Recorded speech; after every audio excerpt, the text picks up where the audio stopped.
po sa inyong lahat. Tayo po'y minsan pang narito sa ating programang Word Made Flesh sa paghahanda po natin para sa ikalimang linggo sa karaniwang panahon sa Eklesiya. Akin pong binabati kayong lahat ng mga sumusubaybay sa ating palatuntunan ito, mga magulang, mga anak, mga kasambahay, mga may sakit lalo na sa inyo, mga kaparian, mga seminarista, mga reliyosa, mga diakono nag-aanta ng kanilang mga homilya din, at ang mga nagpapalagana ng salita ng Diyos. Sana po maging tulong itong ating programang ito, hindi lang para sa mga inyong paglilingkuran, kundi para sa bawat isa ho sa atin. Ngayon po dito sa Pilipinas, pinagdiriwang ang Pro-Life Sunday. Ang ating Panginoong Jesus, ang sabi niya nga sa John chapter 10 verse 10, na parito ako upang magkaroon sila ng buhay at buhay na masagana. Yun po ang kultura na dapat natin tinataguyod, kultura ng buhay, hindi kamatayan. Kaya po nakikisa ang ating programang Word Made Flesh sa programang ito, sa adhikaing ito ng pro-life. At sana po'y kapulutan nga natin ng gagamit natin para sa ating paglagong pangkaluluwa, lalo na ang ating programang ito. Kaya po, saan man kayo naroon, ang bati po natin ay Shalom sa inyong lahat.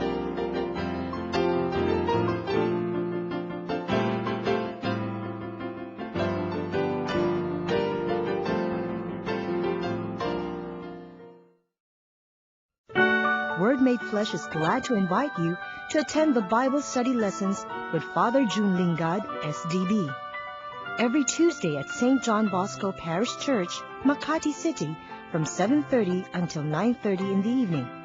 Every second and fourth Thursday of the month at the MI School, Ayala, Alabang, from 7:30 to 9:30 p.m. Ang Word Made Flesh ay masayang nakikibahagi at malugod na sumusuporta sa pondo ng Pinoy.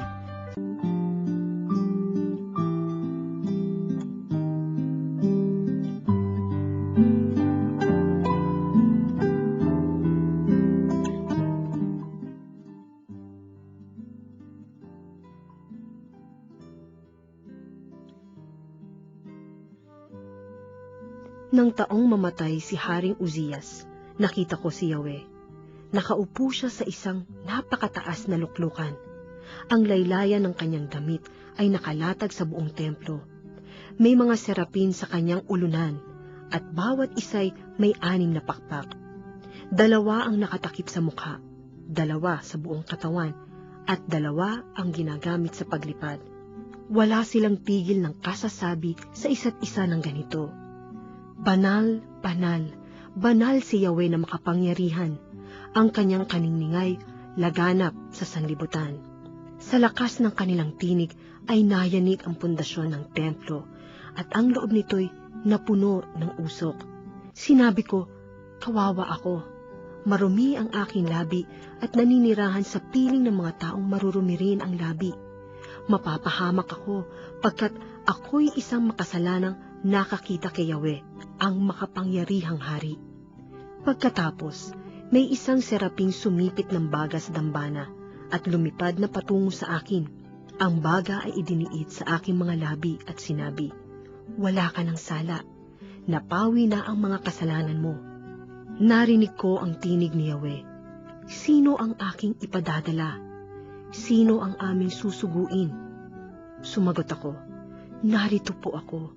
Ako ang isugo niyo. Ito pong ating unang pagbasang narinig ay hango kay Isaías, ang propeta po sa Lumang Tipan, one of the major prophets. Tayo po'y nakapakinig mula dito sa ika-6 na kabanata ng kanyang aklat, kung saan sinasalaysay niya kung paano siyang tinawag ng Panginoon. Yung vocation of Isaiah, ang ganda-ganda po nito. Ano nangyari? Nandun siya sa templo nito na kita niya ang Panginoon. It is a vision that he saw. At ang Panginoon ay nakaluklok sa kanyang mataas at maringal na trono. Ang haba-haba ng kanyang kasuotan. Tanda ho yun ng kadakilaan, yung haba ng kasuotan. Tapos yung mga seraphim, ibig sabihin, yung mga anghel ng Diyos ay nandoon sa itaas ng tronong yun at nagsisiawitan sila. Ang awit nga nila, Holy, Holy, Holy is the Lord of hosts.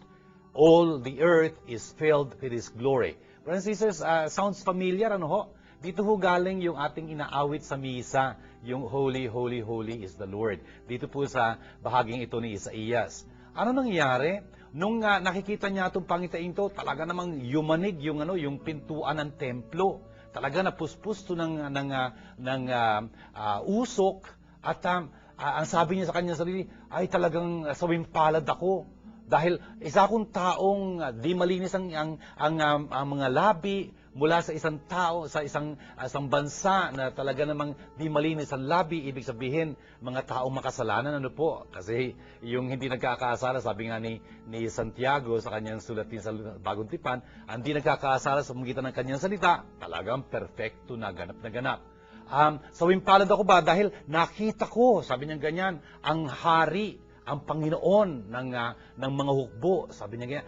Brothers and sisters, itong sinasabing ito ni Isaías ay talagang sang-ayon sa kanilang pag-iisip. Hindi mo pwedeng matunghayan ng Diyos, makita ang Diyos, at manatiling buhay. Mamamatay at mamamatay ka pagka ng kataon. Kasi naman talagang biro mo, nakakagimbal yun ng damdamin, ng isipan pagka nakita mo yung Panginoon. Brothers and sisters, it is an experience that is really it's a real upheaval sa isang tao, kaya nagugulantang siyang ganyan. Tapos isa dun sa mga anghel na nakita niya, isa dun sa mga seraphims na yon, lumipad patungo sa kanya, may hawak-hawak na isang nagbabagang piraso mula dun sa altar na kinuha niya, Tapos anong ginawa nitong anghel na ito?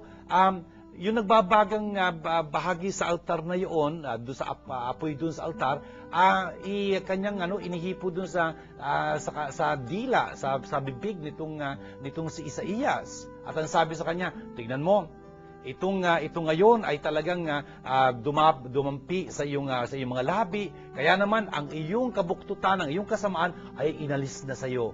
Pinatawad na ang iyong kasalanan. Friends and sisters, yun apoy na yun, apoy talaga nagdadalisay, hindi ba? At yun ay galing doon sa altar ng Diyos. At kaya naman, sinasagisag nito na itong si Isaías na ito, na inaamin niya na isa siyang makasalanan, unclean lips from a people of unclean lips, sabi niya ganyan, at talaga namang siyang pinatawad. Bakit ganon? Tingnan niyo kung saan siya hinipo, sa kanyang labi. Bakit? Magiging tagapagsalita siya kasi. Isa siyang propeta. Prophet ibig sabihin, tagapagsalita. At nung nangyari yun, narinig niya yung isang tinig, yung tinig ng Panginoon, na nagtatanong, sino nga bang aking isusugo? Sino ang aking magiging apostol? Yun ang ibig sabihin ng apostol, sugo, sa kanyang bayan. Sino ang yayaon para sa amin? Tingnan niyo yun. The Lord is speaking, but He uses the plural, who will go for us. Para nagpapahiwatig to, pwede rin, linguistically speaking, pwede sabihin na this is majestic plural. Para bang yung hari, pag nagsasalita, we want this done. Isa lang siyang hari, pero we. Majestic plural ang tawag dun eh. The point is, isa ba itong pahiwatig na ang Diyos talaga, may 3 persona, pero we are in the Old Testament yet. Yung tanong yun ng Panginoon, whom shall I send? Who will go for us? Tingnan nyo, I send tapos us. Medyo real confusion of pronouns dito. Kahiwagaan itong sinasaad dito. Anong sagot ni Propeta Isaías? Ang sabi niya, here I am, send me. Narito ako, isugo mo ako. Brothers and sisters, itong pagbasang ito ay ating naririnig ngayon. Bakit ito? Kasi may kaugnayan to sa Ebanghelyo maririnig natin maya-maya. Yung tatawagin ni Jesus, yung kanyang magiging mga apostoles, na isusugo niya pagdating ng panahon. Ito si Isaías, tingnan nyo, ang Panginoon mismo ang humirang sa kanya, naglinis sa kanya, at talagang pinaging dapat siya, inihanda siya para sa kanyang tungkulin. Ano yun? Maging tagapagsalita nga, kaya nilinis yung kanyang labi, at ito, isusugo siya ng Panginoon. Kung kaya naman, magiging propeta siya sa bayan ng Diyos, dapat siyang pakinggan. Kasi ang nakikinig sa kanya, nakikinig kay Yahweh. Brothers and sisters, isa tema ito para sa mga pagbasa natin sa araw na ito, yung pagtawag, vocation.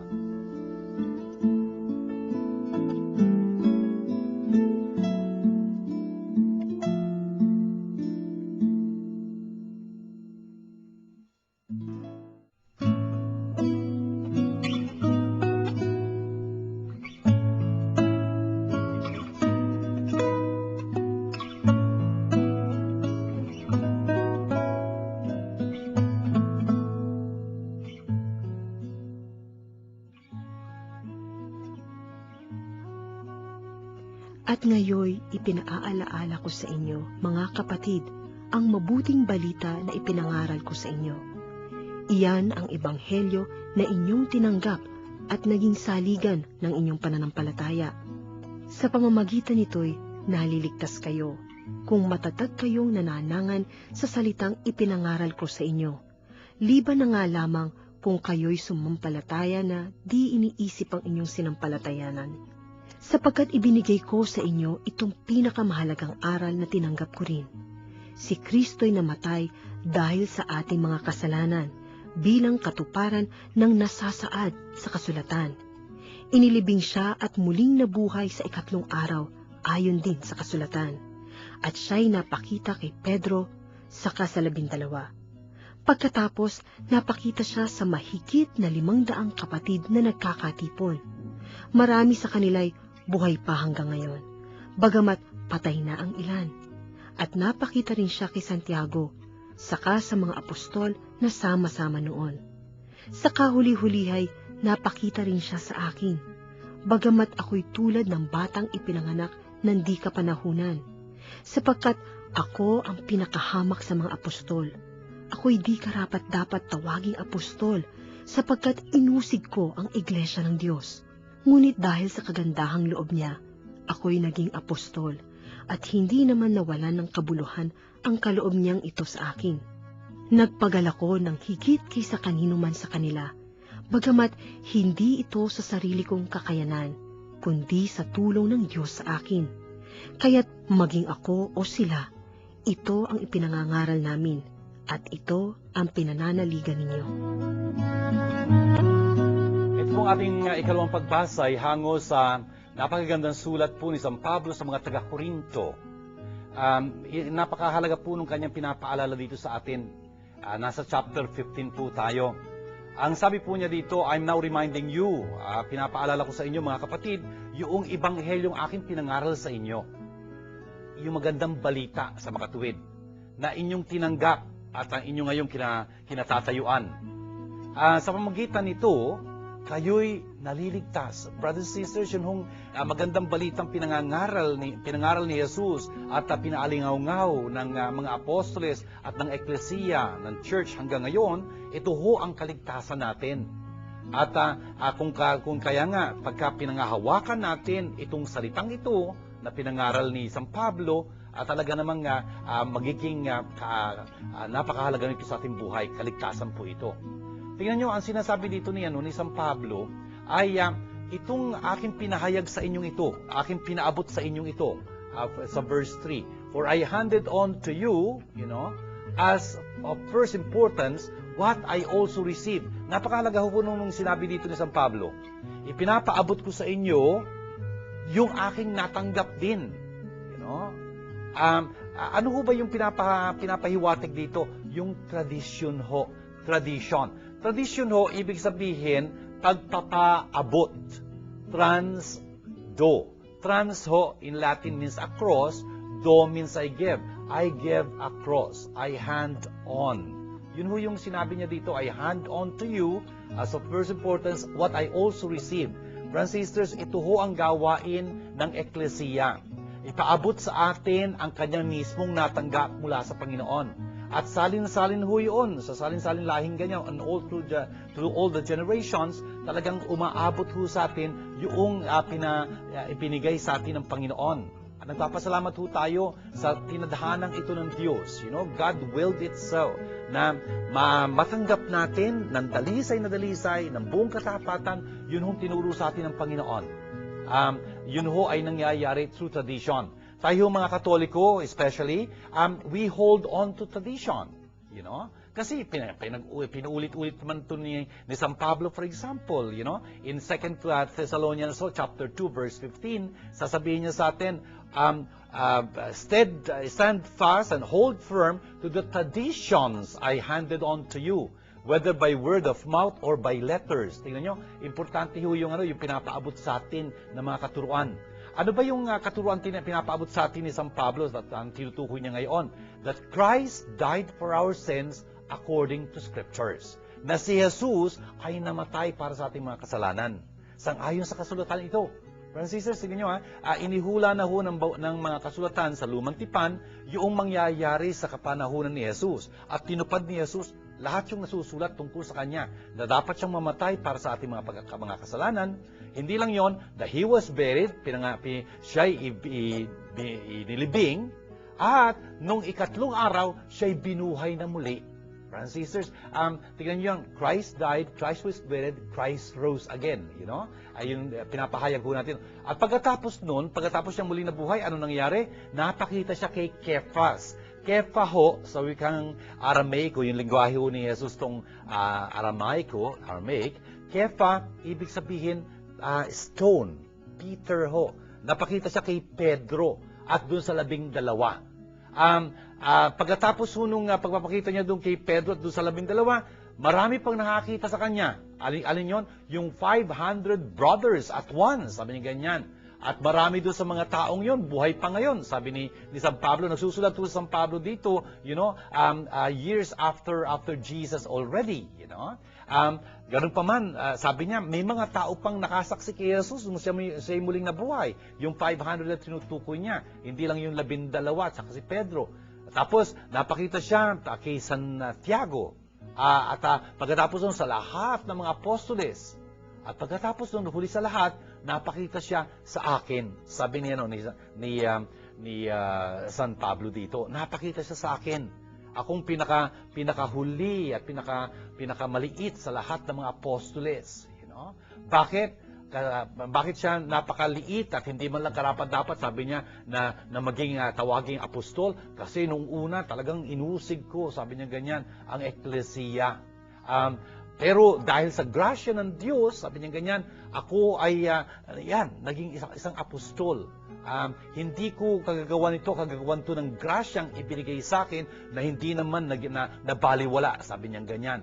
At natural, dapat kong sabihin, nagpakasakit ako at talagang nagpakapagod, mas higit pa dun sa iba, tapos itong grasyang ito, natural, ito ang naging, ang talagang gumawa ng lahat ng aking nagawa. Hindi naman ako, sabi niya ganyan. Brothers and sisters, itong aking, sinasabi ni San Pablo, itong aking pinangaral sa inyo, nanampalataya kayo. Okay, nanampalataya kayo. Itong pagbasang ito ay napakahalaga sa atin. Bakit? Kasi sinasabi dito na yung ating mga katuruang tinatanggap natin to bilang bahagi ho noong tradisyong yun. Banal ho yung tradisyong yun. Napakahalaga po noon. Sa magitan ng tradisyon hong ito, malalaman natin kung ano Biblia. At kung aling mga aklat ang kabilang sa Biblia. Brothers and sisters, importante yung sinabi ni Father June na yun.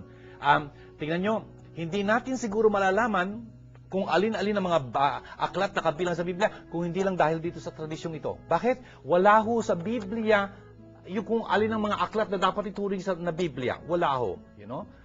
Hindi ho sinasabi dito na ang Genesis, Exodus, Leviticus, Number, at tapos hanggang sa Revelation, ito ang mga aklat ng Biblia. Hindi ho sinasabi yun ng Biblia. O paano nating nalaman kung alin ang mga aklat ng Biblia? Salamat ho sa tradisyon. Yung pagpapaabot ng turong yun na buong katapatan ginagampanan ng Eklesiya. Nagpapasalamat ho tayo doon. At sana tandaan natin, itong pinapahayag na ito ng Eklesiya, itong tradisyong ito ho ang talagang kaligtasan para sa atin. Nagpapasalamat tayo sa Panginoon.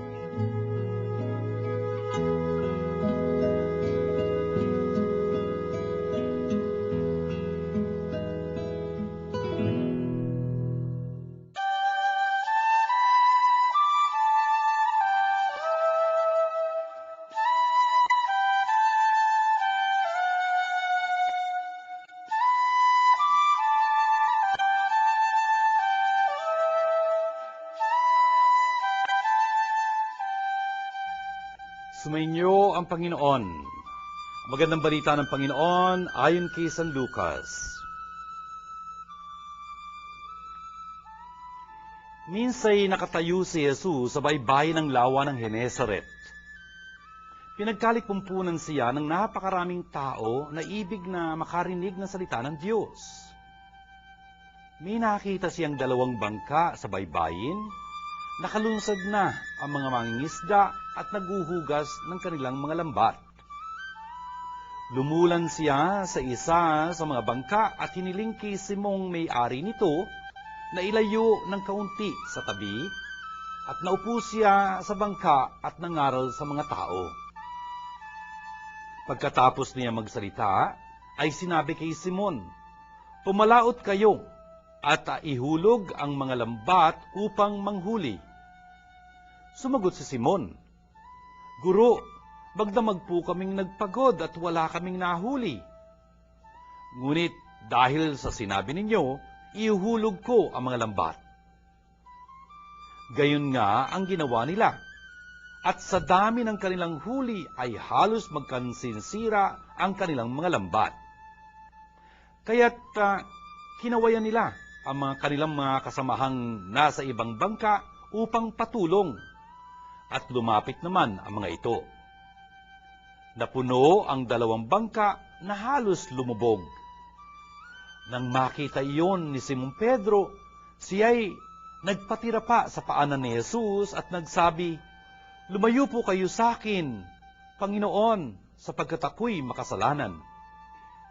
Nang gilalas siya at ang kanyang mga kasama dahil sa dami ng kanilang huli, gayon din sina Santiago at Juan, mga anak ni Zebedeo na mga kasosyo ni Simon.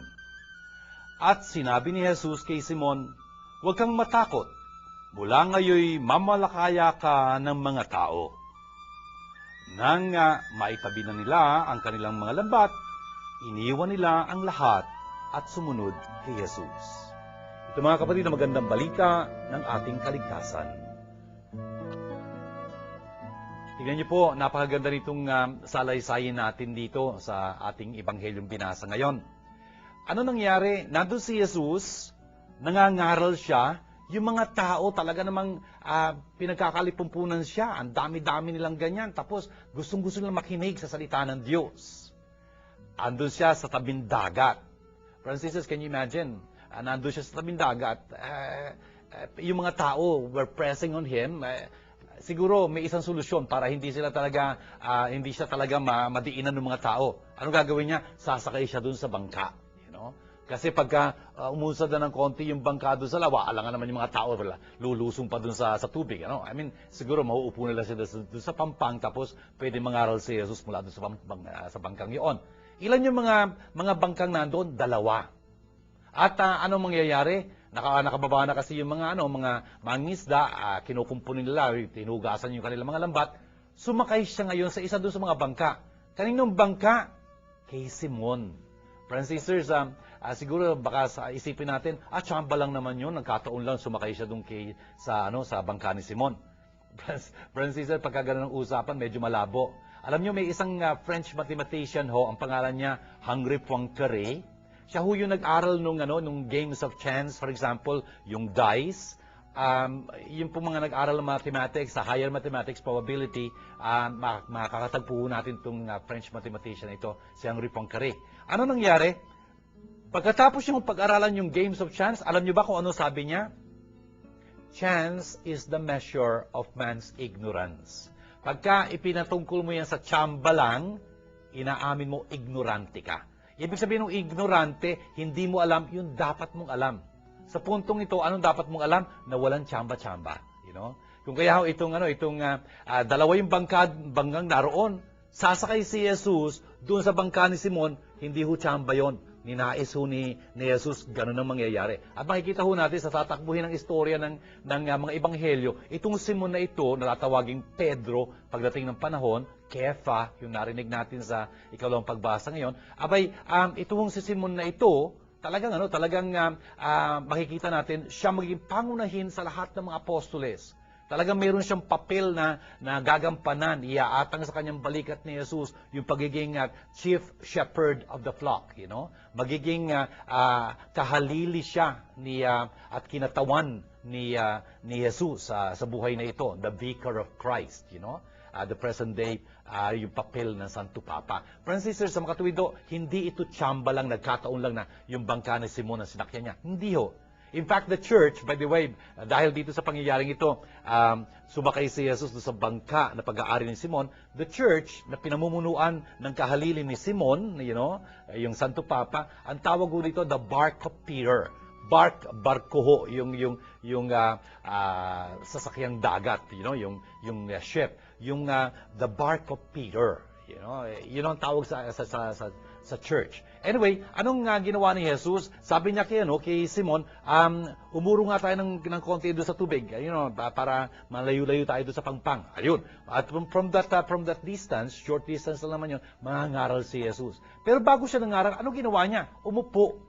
Brothers and sisters, pwede naman nakatayo si Jesus, kakapit lang siya doon sa yung sinasabitan ng layag, pwede siya mangaral mula doon.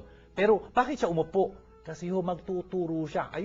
Then he sat down and taught the crowds from the boat. Kasi tandaan natin, yung pag-upo ho, yung posisyong yun ay posisyon ng pagtuturo. Sitting down is a position of teaching, official teaching. Kaya nga we talk about cathedra, for example, in the university, may mga different cathedra, the cathedra of music, cathedra of science, cathedra of literature, ganyan. The chair of kaya nga, merong tawag doon professorial chairs, hindi ba? Kunyari, yung chairman of the board. I mean, yung chair ho, ibig sabihin kapangyarihan ho yun eh. Yung dito nga, pagtuturo. Kaya ho yung simbahan sa isang diocese na talagang katangi-tangi dahil yun ang may upuan, ng obispo, ang tawag doon katedral. Katedra ho kasi sa Griego, ibig sabihin seat. Upuan. Upuan ho ng bishop. Ang bishop lang uupo doon. Anyway, kaya nga umupo si Jesus at nagsalita siya, nagturo siya sa mga tao. Pagkatapos ho noon, anong gagawin nila? Sasabihin niya kay Simon, ngayon, pumalaot tayo. Put out into the deep waters and lower down your nets for a catch. Ihulog niyo ang inyong mga lambat upang manghuli. Brothers and sisters, tanghaling tapat na ho ito halos, ito ho nagsasalita dito, karpintero, si Jesus. Medyo siguro parang hindi niya alam yung pangingisda, Eto si Simon, ay batik ang mangingisda, yun ang buhay niya, kasama ng kanyang mga kasosyo. Can you imagine, uutusan siya, ihulog yung lambat sa tanghaling tapat. Sabi niya, Panginoon, buong magtamag kami nagpagod, wala kami nahuli, Tapos sasabihin niyo sa amin, ihulog yung mga lambat, Kung kaya, pero dahil sabi niyo yon, gagawin natin. Ayun nga, inihulog nila yung lambat. Brothers and sisters, kagilagilala yung nangyari. Can you imagine, katanghalian tapat, ang dami nilang isdang nahuli. Kung kaya nga, sinenyasan nila yung mga kasama nila doon sa kabilang bangka. Hindi ba dalawa sila, dumating naman itong mga ito, napuno yung dalawang nilang bangka. Halos nga talagang lumubog na sila sa dami ng huli nila. Brothers and sisters, can you imagine? Magdamag ho silang hindi nakahuli ng anuman. Tapos sa tanghaling tapat, ayun, ang daming nahuli. Ewan ko lang kung kayo si Pedro, kung kayo yung mga kasosyo niya, ewan ko kung ano sisigaw nyo. Siguro, wow, tiba-tiba tayo, ang dami nating huli, ang laki ng business ngayong araw na ito. Ganun ho siguro mangyayari, Medyo iba ho yung sinabi ni Pedro. Ang sabi niya, nagpatira pa siya sa paanan ni Jesus, sabi, lumayo kayo sa akin, Panginoon, ako'y isang makasalanan. Francis, nakita niyo ba yun? Ang layo dun sa nangyari. Ang dami lang huli. Tapos ayun, inaamin niya yung kanyang pagiging makasalanan sa harapan itong Jesus na ito na, nag-utos sa kanilang pumalaot sila at ihulog yung lambat para manghuli. Francis, sisters, ewan ko lang kung naintindihan natin kung ano itong nangyayari. Tingnan niyo, nasa harapan ni Pedro, itong si Jesus. Itong Diyos na ito, na gumawa ng kababalaghang yun kung tutuusin. Brothers and sisters, anong nangyari nung oras na yon? Dahil nasa harapan sila ng Diyos, nasa harapan nila ang Diyos, itong si Pedro, nakilala niya kung sino siya. Talagang nakita niya yung kanyang pagiging makasalanan. Kung kaya nga inaamin niya sa harapan ng Panginoon yon. Brothers and sisters, ewan ko lang kung maintindihan natin yon. Pagka ginamit natin ang liwanag lang ating isipan, inihambing natin ating mga sarili sa ibang mga tao, siguro okay na okay tayo. Pero pagka ginamit natin ang liwanag ng Diyos, pagka humarap tayo sa Diyos talaga, makikita natin kung sino tayong talaga. At siguro, magpapakumbaba tayo tulad nitong Pedrong ito, nitong Simon na ito, magpapatira pa tayo sa harapan ni Jesus, sasabihin natin, Panginoon, mahabag po kayo sa akin, ako'y isang makasalanan. Kung kaya nga, ano nangyari dito? Talaga namang nanggilala silang lahat. Kasi nga, biro mo, nakahuli sila napakaraming isda sa hindi inaasahang panahon, kung tutuusin. mga ngingisda ho itong mga ito, alam nila pagkatanghaling tapat, wala na yung isda dun. Tapos, ito hong si Santiago din, si Juan na magkapatid, anak ni Zebedeo, mga kapartner sila ni Simon.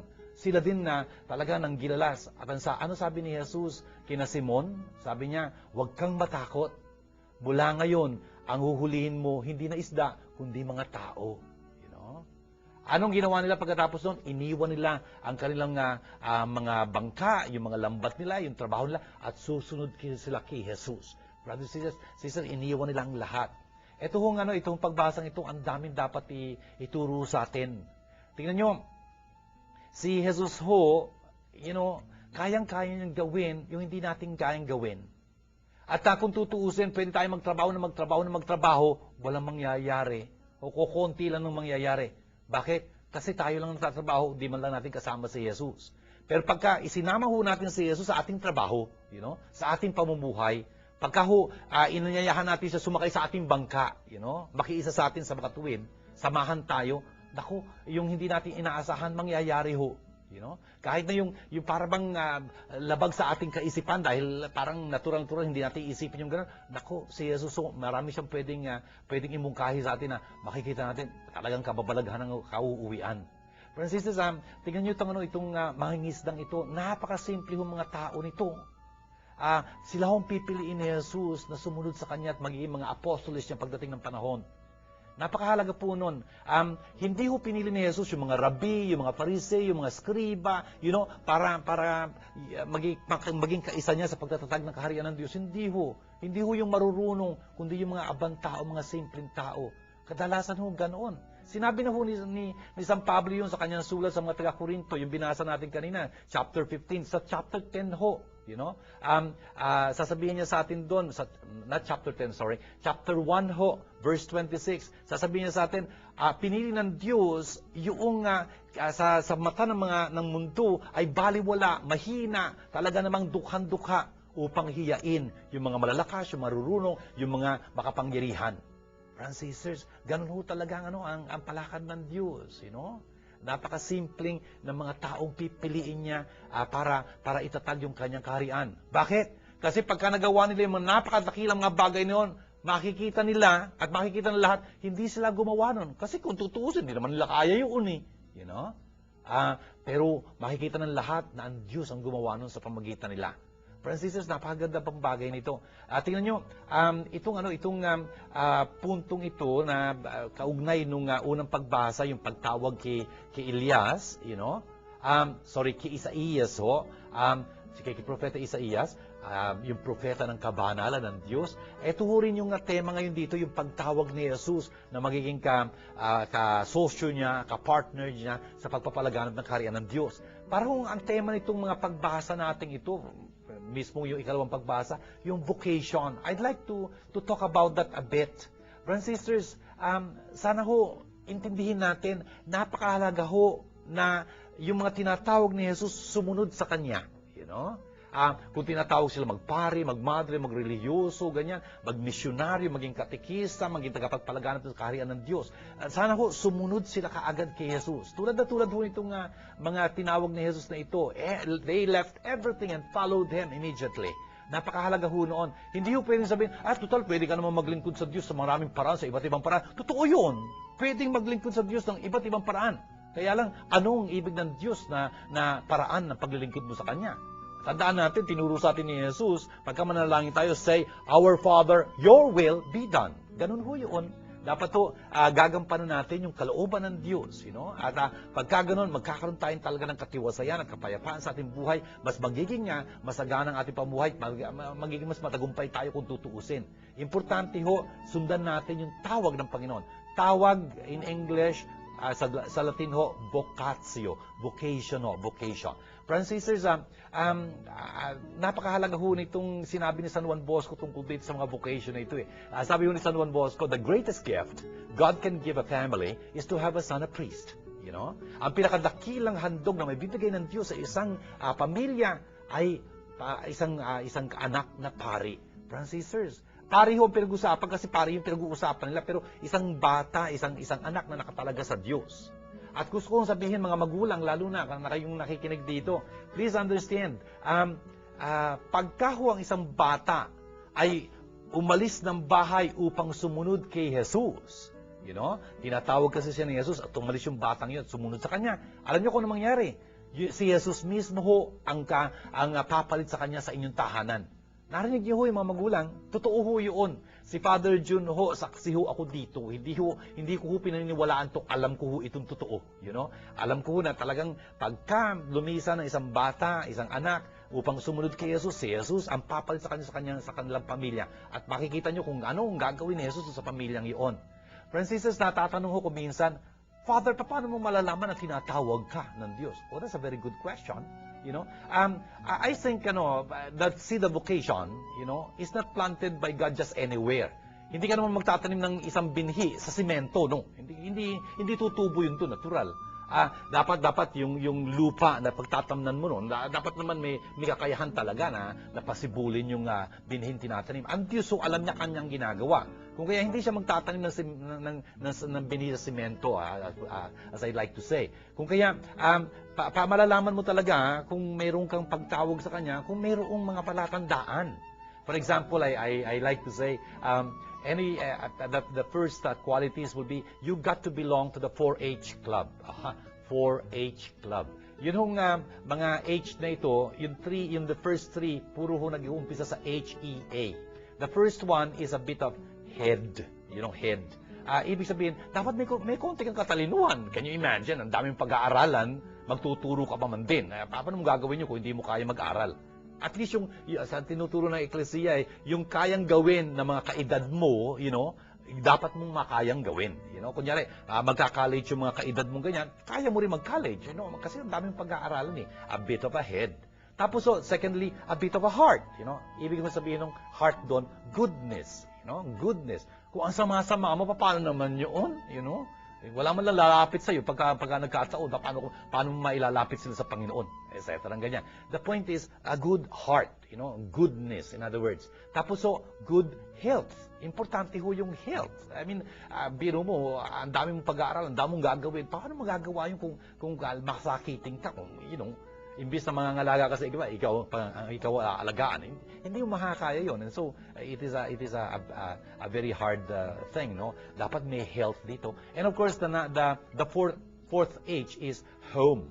Dapat galing ka sa isang magandang pamilya, isang magandang tahanan. Ibig sabihin, there was normality in your family life, Ang hirap-hirap po nung away lang ng away doon sa pamilya, tapos nag-break up pa yung pamilya. Ang hirap po noon pag nagkataon. I can imagine there are exceptions. Pero in general, this one. And of course, the grace of God, yung tutulungan ka ng Diyos talaga. Tapos, dapat may tatawag sa'yo talaga. And of course, yung tawag na yun, yung acceptance of you. Kunyari, yung obispo, tinanggap ka, yung kongregasyon, tinanggap ka. And so, you can know that somehow God is calling you. Right? Ang importante ho dito, talagang maging malugod yung pagtanggap mo sa pagtawag na yun and go and follow Him right away. Friends and sisters, tingnan nyo, sana ho, itong pagbasa natin ito maging talagang very, very practical for us. Ang sabi nga ni Jesus, ang dami-dami ng aanihin, kakaunti ng mga ani. Kaya ngayon, ipagdasal ninyo, hingin ninyo sa may-ari ng mga ani na magpadala pa siya ng mga ani sa kanyang anihan. Friends, sisters, tingnan nyo, praying for vocation, is not optional. It is an obligation. Ask, therefore. Utos ho ni Jesus to. Sa inyo ba mga parokya, mga kapatid, nagdadasal para sa bukasyon? Kung hindi pa, sabihin nyo sa inyong kura paroko, ipagdasal yon. Can you imagine, brothers and sisters, kung walang pare? Sino magmimisa para sa atin? Sino magpapatuloy ng Eucharistia? Sino magpapatawad sa ating mga kasalanan? Ang laki na ng problema natin pag nagkataon. Yun nga ho eh. Kaya let's pray for vocation. Oh, by the way, when you pray for vocation, don't look too very far, Look at yourselves. Look at your own family. Baka mamaya sa inyong pamilya tinatawag to ng Diyos. E di, sana tumugon tayo. Tandaan niyo yung sinabi sa San Juan Bosco, the greatest gift God can give a family is to have a son, a priest.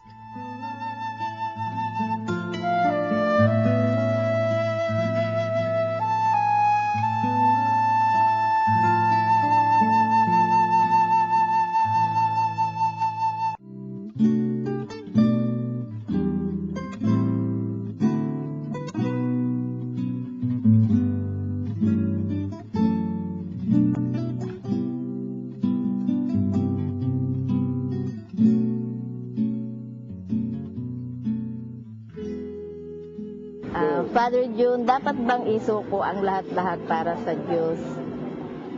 Thank you, Rebecca, para sa iyong tanong. Father June, dapat po bang isuko lahat-lahat para ka sa Diyos? Tingnan nyo, napakahalaga po na tularan natin si Jesus. Bilang Kristiyano ho, ibig sabihin, sumusunod kay Kristo, disipulo ni Kristo, learner of Jesus, follower of Christ. Ano nga bang ginawa ni Jesus sa buhay niya? Talagang isinuko niya ang lahat-lahat. Mula sa umpisa hanggang sa dulo ng kanyang buhay, wala na siyang ginawa kundi ang kalooban ng kanyang Ama. Kung kaya nga, nung tinuruan niya tayo manalangin, Abba, Ama namin, sa sundin ng loob mo. Yun ang din para sa atin, yung pagsunod sa kalooban ng Diyos. Sang-ayon sa turo ni Jesus, sa halimbawa ni Jesus, sinuko niya ang lahat. Tayo rin, ganun ang gagawin natin. Kaya tingnan nyo, ang sabi ni Jesus kung ibig ninyo mang sumunod sa akin, limutin niya ang kanyang sarili, pasalin ang kanyang krus, at sumunod sa akin. Yung paglimot sa sarili, yun ang pinaka-fundamental, yun ang pinaka-basic, yun ang pinaka-essential na dapat natin gawin. Limutin yung sarili. Yung sarili nating pag-iisip, yung sarili nating kagustuhan, yung sarili nating pagpapasya. Dapat talagang ang Diyos ang bida sa buhay natin, nasa sentro siya ng buhay natin. Pagka ginawa natin yun, makikita natin ang lahat ng mga bagay na isinuko natin sa Kanya, babalik sa atin. It's very paradoxical, it's very paradoxical. Pero ganun ho mangyayari, hindi naman kailangan ng Diyos ang ano pa man nating nasa atin. Galing sa Kanya yun . Ang importante, talaga makapagtitiwala tayo sa Kanya, maibibigay ba natin lahat yun sa Kanya? Pagka ginawa natin yun, pagpapalain niya ang lahat ng yun, ibibigay sa ating lahat upang magamit natin ang buong buo. Pero una sa lahat, dapat ibigay natin ang lahat-lahat sa Kanya. At makikita natin, ang buong buhay natin magiging banal. Talaga magiging kaaya-aya, talaga magiging mas madagumpay. Father June, nagkakaroon ba ng kasalanan ng mga pare? Hi Roland, thank you very much sa question mo. Nagkakaroon po ba ng kasalanan ng mga pari? Yung mga pari, mga tao sila, tandaan mo yun, yung mga tao sila, pwede sila magkamali, pwede sila magkasala kung tutusin. Pero ang maganda nito, mga tao sila, hindi sila mga anghel, pwede silang magsisi. Kung kaya, yung pari din nagkukumpisal, hindi lang sila nagpapakumpisal, nagpapatawad ng kasalanan sa kumpisal, sila din nagkukumpisal. Si Father June, nagkukumpisal ako almost every week, Importante yun na maintindihan natin yung mga pari natin, mga tao sila, pwede sila magkamali, siguro pwede sila maging mahina, pwede sila magkasala, kaya nga dapat pinagdarasal natin sila, Kasi mas magiging mga banal yung mga pari natin, mas magiging mahuhusay silang kasangkapan sa kamay ng Panginoon, Kasi mas magaling sila, mas malaki ang tutulong nila sa atin. Kung magiging mas banal sila, magiging mas modelo natin sila. Kung kaya nga, dapat pagdasal natin sila, pwede silang magkasala, pwede silang maging mahina, pero pwede silang magsisip, mapatawad. At kung tutulungan natin sila, pwede silang talagang maging mabuti, makatutulong sa atin lalo. Father June, paano po kami susunod kay Kristo? Hi Naisa, ang ganda-ganda nitong tanong mo, paano po kami susunod kay Kristo? Very good. Importante, kilala natin si Jesus bago natin siya masundan, di ba? Biro mo, pagka nagkamali ka, akala mo si Jesus yun, hindi pala si Jesus yun, hindi sumusunod ka sa mali o something like that, iba yung sinusundan mo. Para makasunod tayo kay Jesus, dapat kilala natin si Kristo, si Jesus. Paano natin makikilala si Jesus? Eto, dito sa pamamagitan ng ginagawa natin sa programa ng Word Made Flesh, pinag-aaralan natin ang salita ng Diyos. Bakit? Kasi ignorance of the Scriptures is ignorance of Christ. Pag hindi natin alam ang Biblia na dapat alam natin bilang Kristiyano, hindi natin kilala si Kristo na dapat kilala natin. Kung hindi natin kilala si Kristo, paano natin susundan? Pero mas magaling, pagkakilala natin si Jesus, at nakikilala natin siya nga sa banal na kasulatan, nakikita natin kung ano yung tinuturo niya, paano siyang namuhay, ano yung talagang ginawa niya, pangunahin sa buhay niya, matutularan natin siya, masusundan natin siya. Magiging talagang Kristiyano tayo. Kung kaya importante yung ginagawa natin dito sa Word Made Flesh, pinag-aaralan natin si Kristo. Kasi hindi mo pwedeng ibigan ng hindi mo kilala. Pagka hindi natin kilala si Jesus, hindi natin siya may ibig. Kung hindi natin siya iniibig, bakit tayo susunod sa Kanya? Kung kaya, importante, makilala natin si Jesus para makasunod tayo sa Kanya mabuti.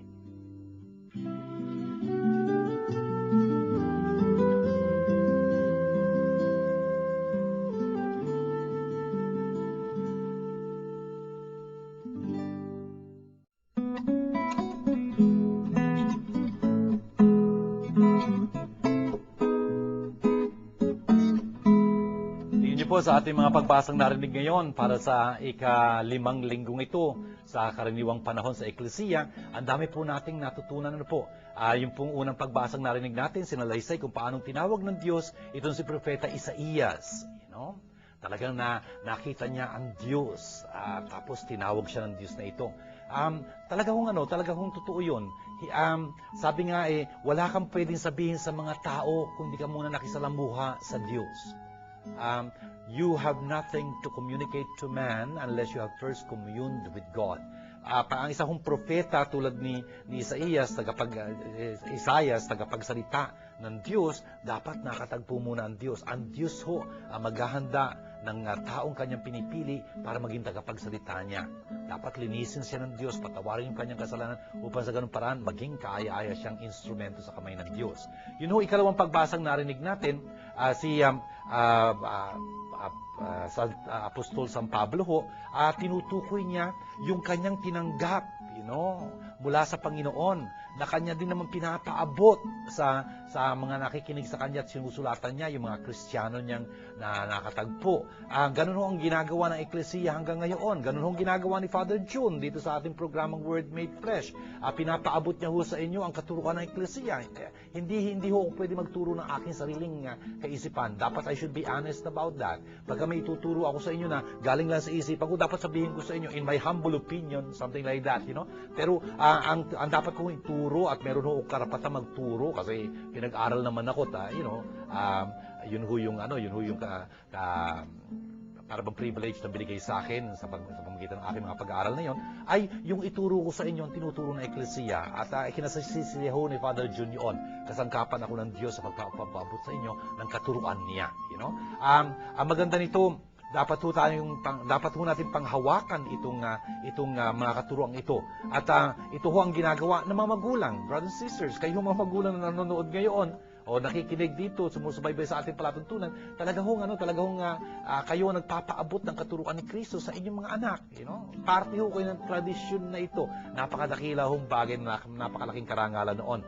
Anyway, ang ebanghelyo hong narinig natin, for example, sinalaysay sa atin kung paanong tinawag ni Jesus yung una niya mga disipulo, na later on, ang mga disipulo, ibig sabihin, mga matututos mula sa kanya, isusuko niya pagdating ng panahon bilang mga apostoles niya, mga misyonaryo niya, Pero tingnan niyo kung paano niya tinawag sa isang paraan na nakagigilalas, Wala silang nahuli magdamag.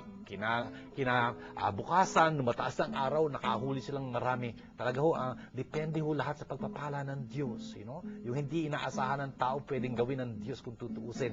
At tignan nyo kung anong pinili ni Jesus bilang magiging mga disipulo niya, mga apostolis niya. Simpleng mga tao ho. Simpleng mga tao. Huwag po natin akalain yun lang mga dakila, marurunong, yung mga ewan ko, mataas ang pinag-aralan, yun lang sila lang, yung mayayaman, sila lang ang pipiliin. Hindi ho. Talaga hong ibang patakaran ng Diyos kung tutuusin. Sana ho, pagka kayo, mga kabataan lalo na nakikinig sa akin, o kaya mga magulang, yung mga anak ninyo, ay tinatawag ng Panginoon, huwag ho nating hadlangan ang Diyos. Makipag-isa tayo sa Kanya. Makikita natin kung anong pagpapalang bibigay sa atin ng Panginoon. At sana ho, talagang tayo rin,